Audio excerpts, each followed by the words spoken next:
কোনো বিদ্যালয়ে সোম থেকে শনি পর্যন্ত উপস্থিত ছাত্র সংখ্যার গড় 315। প্রথম 3 দিন উপস্থিত ছাত্র সংখ্যার গড় 310 ও শেষ দুদিনের গড় 325।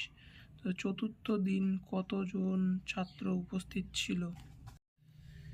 সোম থেকে শনি 6 দিন উপস্থিত গড় হলো 315। 315 ইন্টু 6 1890। প্রথম তিন দিন উপস্থিত ছিল 310। 310 ইন্টু 3 930। শেষ দুদিন উপস্থিত গড় হচ্ছে 325। 325 ইন্টু 2 650। চতুর্থ দিনের গড় ইকুয়াল টু 6 দিনের যোগফল, মানে এই 6 দিনের যোগফল